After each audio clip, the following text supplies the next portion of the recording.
Hey everybody, HomeSliceHenry here, and in today's video we're taking a first look at a brand new Pokemon in the world of Pokemon Go, Duraludon. Duraludon is a Steel and Dragon type Pokemon with the moveset of Dragon Tail, Dragon Claw, and Flash Cannon. You can catch Duraludon for yourself by beating it in a Dynamax raid battle. I hopped in a remote Dynamax raid battle from my friends list, and then spent entirely too much rare candy to power it up for the Ultra League and to give it a second move so we can test it out and see how does it perform and is it going to be a must-have Pokemon for the Ultra League. So without further ado, let's hop into the matches. And in game 1, we pick up a pretty neutral lead, leading Florges into Blastoise. In the Great League, I was running Chilling Water plus Trailblaze, but in the Ultra League, I think having Moonblast for big neutral damage is a pretty big plus. So I'm able to land the Moonblast onto Blastoise. Blastoise will hit back hard with the Hydro Cannon, and then save switch into Togekiss. I honestly don't have a good answer to Togekiss in the back, so I'm going to debuff it with the Chilling Water, and then send in Corviknight. At the very least, Corviknight is going to be taking these Aura Spheres a lot more comfortably now that I have lowered their attack. I did obviously have to desync the switch timer to do so, but I kind of had to because Corviknight does not have a winning matchup against this Pokemon. I go for the Air Cutter, and I do get the Air Cutter boost, so a bit of good luck does go my way. Corviknight going for Air Cutter number 2, we get a second boost as well. Corviknight bringing in the good luck as we are now double boosted. Hydro Cannon is going to land. I get to fire off a double boosted Air Cutter. Air Cutter into the Blastoise, does get shielded, no boost this time. And I have a very high rank Corviknight. I'm putting it to the test. I know Shield, Hydro Cannon lands. We do not get farmed down. And just like that, we make a last second Air Cutter, knocking out the Blastoise and getting a third boost. In the back is Credilli, and this is basically the perfect Pokemon for Duraludon to see. I'm a Steel Dragon, and being a Steel type, I'm going to completely wall their moveset. They go for the Rock Tomb, lowering my attack, but now I get to return fire with the Flash Cannon. Flash Cannon from Duraludon, big damage onto Credilli. In comes Togekiss, we switch into the Florges as they fire off the Aura Sphere. Aura Sphere is going to be resisted, that's pretty okay, we get the full farm down. Back in comes Credilli, we get the farm down of the Credilli as well, and that's a good game. Hopping into the next match, leading into a Shadow Dusknoir. Shadow Dusknoir is always scary because it has coverage for everything.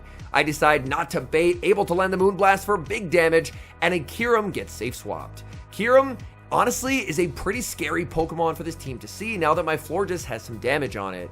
My opponent is switch locked in this matchup, so I feel pretty comfortable going for a bait.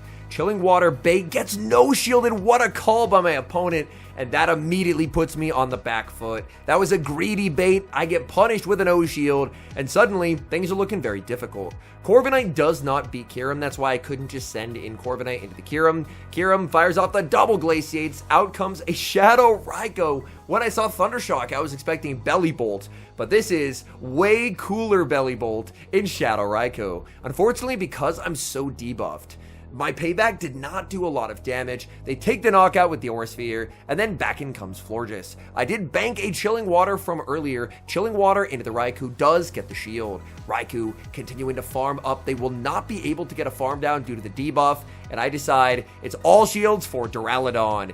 In comes Duraludon. Dragon Tails do not do a lot of damage. I believe they are 3 away from the Aura Sphere. Aura Sphere is going to be shielded. My opponent now switches into the Dusknoir, and this is tough. I decide to shield. I get the shield call right as they go for Dynamic Punch, and they're unable to get to a second move. Now I have a ton of energy on Duraludon. Because they had switched out of the Raikou, they are now switch locked. So when they bring in the Kyurem, I should be able to fire off the Dragon Claws back to back. Dragon Claw number 1 gets the shield. Dragon Claw number 2 will be able to take the knockout. Their switch clock was just not available. And then all that's left is the Raikou. They do not get that Aura Sphere, and we're able to escape with the win. Great lead in the next match, Florges into Steelix. This used to be one of Florges' worst matchups, but thanks to Chilling Water, Florges now beats Steelix straight up. I get to apply Chilling Water debuff after Chilling Water debuff.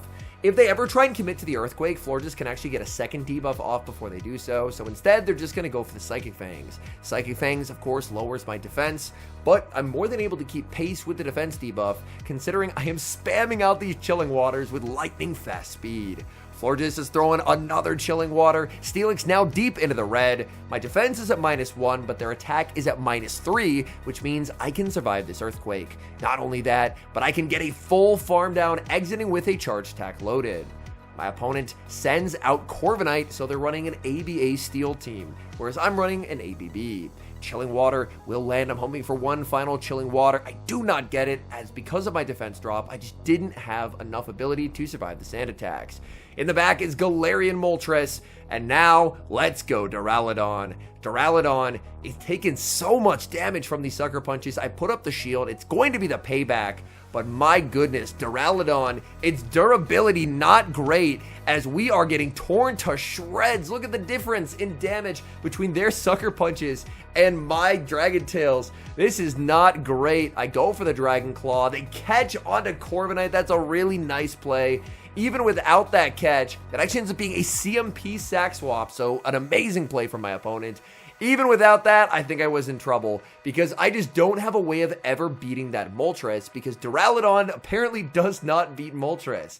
It's a Steel Dragon into a Dark Flyer. I go for the Air Cutter because I know that I'm going to need a boost, probably multiple boosts, to attempt to win this game. I farm up close to 100 energy. I should be able to take the knockout with payback, but the Moltres is still basically at half health. And that means even with my Air Cutter boost, I'm not taking home this win. I go for the Air Cutter. There going to be no shielding. I get another boost. Corviknight doing what it can, getting boost after boost, but there is no amount of boosts that is saving me from Duraludon and Duraludon's lack of ability to KO this Moltres. The Moltres is still too healthy.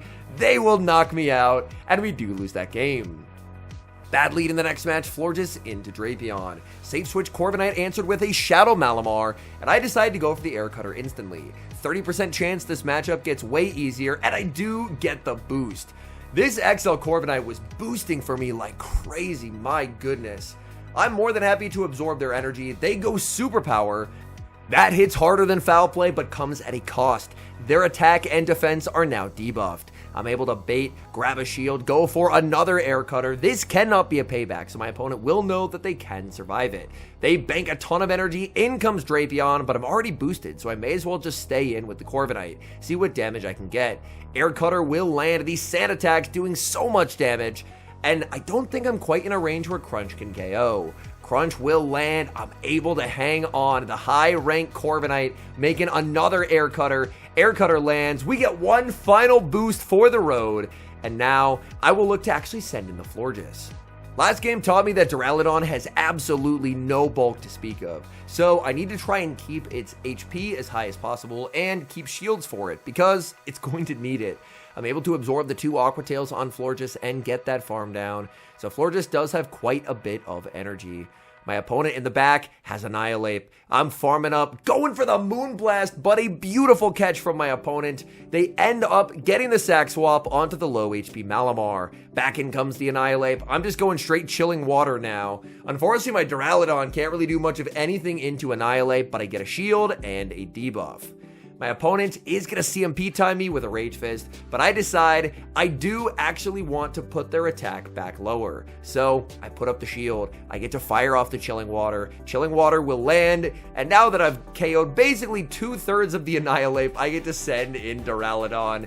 Duraludon, so far, outside of that Cradily game, definitely seems to be a Pokemon that you really want your other 2 Pokemon to basically 2v3. And then, once they've basically gotten the knockout, Duraludon will be able to hit the field and take the win. We see a familiar lead in the next match, leading into Dusknoir. Safe switch into the Shadow Drapion. I could potentially send out Duraludon, but I don't have confidence that Duraludon would actually win that matchup. Corviknight is very reliant on boost luck here, and my boost luck has already been insane, so I'm not too surprised when I don't get the boost, because eventually I was getting boosted at just a completely unsustainable rate. They go for a second Crunch. That does nice damage onto the Corviknight. I return fire with the Air Cutter. No boost once again, and I just cannot get to the Air Cutter. I'm going to be no shielding, hoping Corviknight has one more 1 HP survive, but this battle, it does not. In comes Duraludon. I do actually get 1 turn bring in there. I should have got the farm down, but instead they do make a last second Aqua Tail. Luckily, Aqua Tail does not do a ton of damage. In comes Dusknoir. Dusknoir immediately answered with the Dragon Claw. Dragon Claw is shielded. Quick switch to Florges. In the back is Cradilly, and losing switch advantage cost me everything, as Duraludon would have loved to see Cradilly, but now I just don't really see a path forward in this game. Maybe if I can double shield, bank 100 energy, switch out, try and get aggressive, but at this point, I know I'm basically just coping. There isn't a way to win this game. I will shield. Switch clock is finally up. I can send in Duraludon, but there is the switch into Dusknoir. Here's the thing, Dusknoir doesn't even have to throw a dynamic punch. Even a shadow punch KOs me. This thing is so glassy in the Ultra League. Moonblast lands, that's big damage, but it's not big damage enough. My opponent hangs on, knocks me out with the shadow punch, and unfortunately, we lose that game. Hopping into the next match, picking up a bit of an interesting lead. Florges into Shadow for Alligator. For Alligator will obviously have a big pacing advantage, but this matchup is always tricky. Because if I shield, I feel like I'm telegraphing the fact that I'm baiting with the Chilling Water. So I shield and I full send, hoping they try and call the bait, and they do. Moonblast lands, that's big damage. My opponent banks energy and sends out Clefable. I bank so much energy and then bring in Corviknight. Clefable, it's a pretty fun mon, but unfortunately, it has no coverage for steel types, so Clefable is stuck going for resisted Moonblast, as Corviknight can look to ramp up with Air Cutters. Air Cutter does get the boost. Our luck is back. Boosting on the first Air Cutter is so nice for Corviknight, and now Corviknight will continue to overfarm. I'm very close to the back-to-back Air Cutters, so I throw 1 sand attack shy. That's going to connect. I get another boost, so we may as well throw what's now a +2 Air Cutter. That's going to pick up the KO. In the back is Aurorus. Look at the spice from the opponent. I'm +2, so they absolutely have to respect the payback. It would probably one-shot, so I felt it was a pretty safe Air Cutter bait. And now, I'm feeling in an okay position, but this game could still get tricky. In comes Florges. I stored all that energy when they save swapped Clefable, and Chilling Water is going to be shielded. I get to another Chilling Water. This is super effective damage. The Aurorus is now going to be at -2 attack. There's the switch into Feraligatr, and I decide that I am going to be putting it all on Duraludon. Duraludon is going to get the farm down. I know Aurorus has a ton of energy, but I imagine I should be able to survive 2 Weather Balls here. So they go for the Weather Ball. Oh no, I can't survive 2 Weather Balls. Oh my goodness. If they are 1 off, I lose this game. Thankfully, they are not. They just do not have enough energy. Man, the lack of bulk on Duraludon. This thing cannot take a hit whatsoever, but thankfully we're able to escape with the win. Hopping into the final match, and we've got a Florges Mirror, so we definitely could be here for a while. My opponent does not build up to the Moonblast, instead just going for the Chilling Water instantly. So they get to apply the first debuff. However, I'm not really interested in applying debuffs. I'm much more interested in landing Moonblasts. So I'm able to land that Moonblast. Out comes a level 50 Sea King. What is this doing here? Oh, look at the spice. You absolutely love to see it. I bank a ton of energy on my Florges, send in the Corviknight, and Corviknight is going to get repeatedly debuffed by Icy Wind after Icy Wind. I'm now at -2 attack, so I may as well fish for the boost. Air Cutter is going to be no shielded. I do get that boost, but now out comes Florges, and I make a very bad play. I see him P-tie. I was already at -1 attack. I'm now going to be at -2 attack, which means this is an extremely inefficiently thrown Air Cutter. I still do have so much energy loaded on my Florges that I'm able to switch out, but I wasted energy on the Corviknight that I did not have to waste. Back in comes Sea King. Sea King, it looks like wins charge attack priority over Florges. That's not something that I was expecting. So they're able to debuff me with the Icy Wind. I did click on the Chilling Water bait, and I'm able to get a shield from my opponent.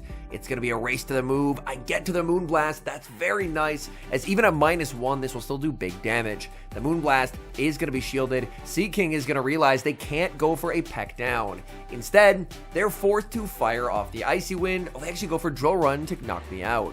In comes Corviknight. I've reset all my debuffs from earlier, so now this is a full power air cutter to get them low. In the back is Galarian Moltres, and this game is a win. I can just go for the flash cannon, knock them out, and I make a misplay. I get greedy. I thought that I could go for a Dragon Claw and a farm down, but this is a Duraludon. It does not have the bulk needed. Duraludon, I'm forced to shield a fly. My opponent gets to another fly, and I'm thinking I'm a steel type. Surely I can make another Dragon Claw and fix my mistake. No, I cannot, and I lose the game because I thought I could Dragon Claw and farm down.